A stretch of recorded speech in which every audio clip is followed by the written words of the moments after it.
Number one, put God first.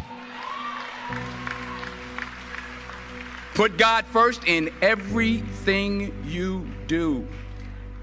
Everything that you think you see in me, everything that I've accomplished, everything that you think I have, and I have a few things, everything that I have is by the grace of God. Understand that. It's a gift. 40 years ago, March 27th, 1975, it was 40 years ago, just this past March, I was flunking out of college. I had a 1.7 grade point average. I hope none of you can relate. I had a 1.7 grade point average. I was sitting in my mother's beauty shop. They still call it beauty shops now? What they call it now? Yeah, I was sitting in the beauty parlor. I was sitting in my mother's beauty parlor, and I'm looking in the mirror, and I see behind me this woman under the dryer. And every time she looked up, every time I looked up, she was looking at me, just looking me in the eye. And I didn't know who she was, and I said, she said, somebody give me a pen, give me a pencil. I have a prophecy. March 27, 1975, she said, boy, you are going to travel the world and speak to millions of people. Now, mind you, I was flunked out of college. I'm thinking about joining the army. I didn't know what I was going to do, and she's telling me I'm going to travel the world and speak to millions of people. Well, I have traveled the world, and I have spoke to millions of people.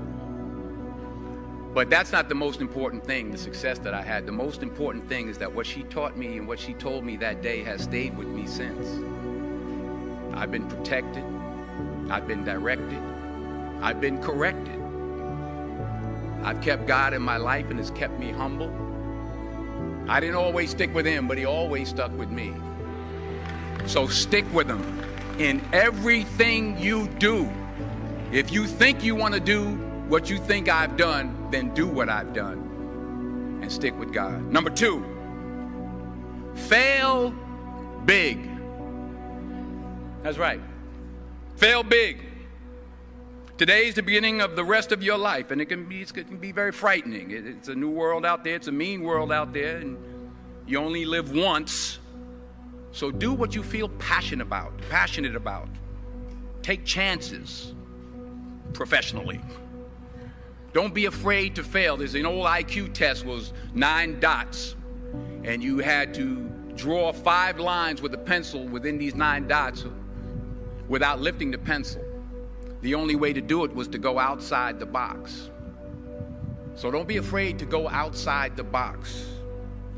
Don't be afraid to think outside the box. Don't be afraid to fail big, to dream big. But remember, dreams without goals are just dreams, and they ultimately fuel disappointment. So have dreams, but have goals. Life goals, yearly goals, monthly goals, daily goals. I try to give myself a goal every day. Sometimes it's just to not curse somebody out. Simple goals, but have goals. And understand that to achieve these goals, you must apply discipline and consistency.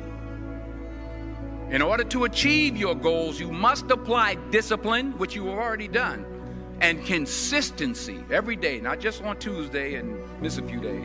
You have to work at it every day. You have to plan every day. You've heard the saying, we don't plan to fail, we fail to plan. Hard work works. Working really hard is what successful people do. And in this text, tweet, twerk world that you've grown up in, remember, just because you're doing a lot more doesn't mean you're getting a lot more done. Remember that. Just because you're doing a lot more doesn't mean you're getting a lot more done. Don't confuse movement with progress. My mother told me, she said, yeah, because you can run in place all the time and never get anywhere. So continue to strive, continue to have goals, continue to progress. Number 3, you'll never see a U-Haul behind a hearse. I'll say it again. You'll never see a U-Haul behind a hearse. I don't care how much money you make, you can't take it with you. The Egyptians tried it. They got robbed. That's all they got. You can't take it with you. And it's not how much you have.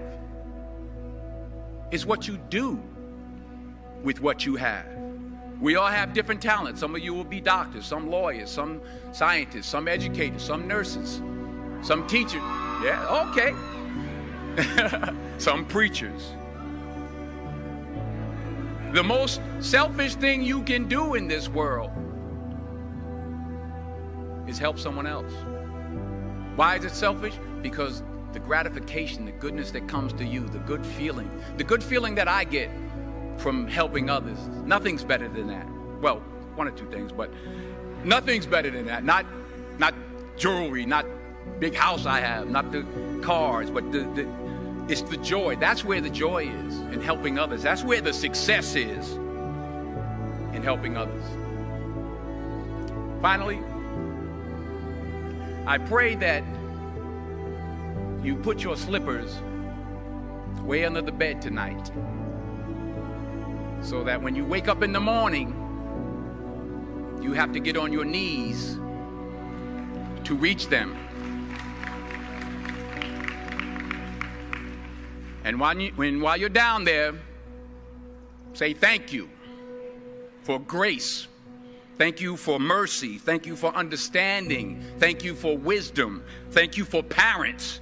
Thank you for love. Thank you for kindness. Thank you for humility. Thank you for peace. Thank you for prosperity. Say thank you in advance for what's already yours. It's how I live my life. That's why I am, one of the reasons why I am today.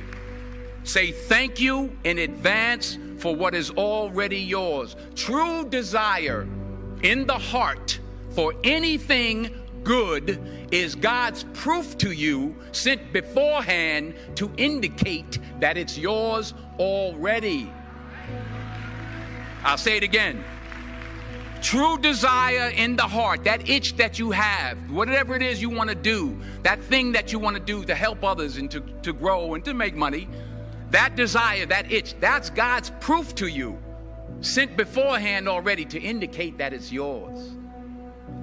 And anything you want good, you can have. So claim it. Work hard to get it. When you get it, reach back. Pull someone else up. Each one, teach one. Don't just aspire to make a living. Aspire to make a difference.